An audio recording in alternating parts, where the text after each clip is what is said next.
Now, if you're one of those who was with me back in 2022, you may recall my review of Lucky Mckee's cult classic, May, where I'd mentioned his and Chris Sivertson's 2013 film, All Cheerleaders Die. Well, the film about undead cheerleaders exacting their revenge on the school's football team was actually a remake, or reimagining of their very first film of the same name, which they made almost straight out of college.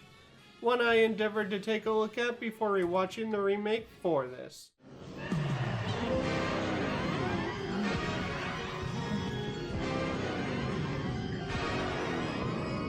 I knew you'd do it! I knew you'd come back for me! You came back for me, my sister. Now that I've seen it, I can confidently say it's a charming, if not great, amateur effort. I saw someone somewhere call it essentially a home movie, and that's the perfect way of describing this low-budget zombie film. Almost all the locations seem to be places the writer-directors almost certainly frequented at one point or another in their life. And in fact, much of the first act is shot in a field. It seems rather evident they cut as many corners as possible to keep the budget as low as possible.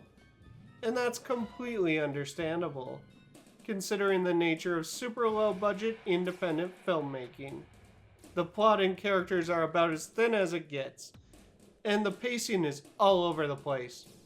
Yet there's some pretty solid filmmaking, and even effects to be found here. The film has somewhat of a grindhouse feel to it, evident as soon as the opening credits begin playing, which I really appreciate.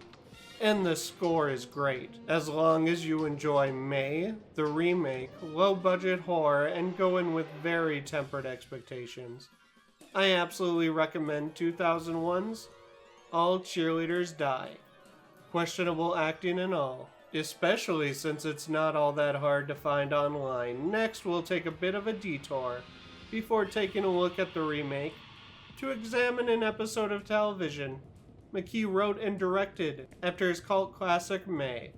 Until then, like, comment, and subscribe if you like my content and want to see more, or just have something to say.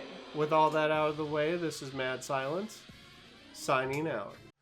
Oh my God, guys, you won't believe what happened. George and Ben's wife, oh God, I hope not the kid. And Becca and Tasha. Tasha? What about Tasha? He fucking ate her, man. Who wait? Peckerwood? He let you watch? What the fuck are you talking about, Manny? Welcome back to 31 Mad Days of Terror. If you're new here, I'm the titular Mad Silence, and I'm the host of this humble review marathon. Now, if you're one of those who was with me back in... Until then, like, comment, and subscribe. If you like my content...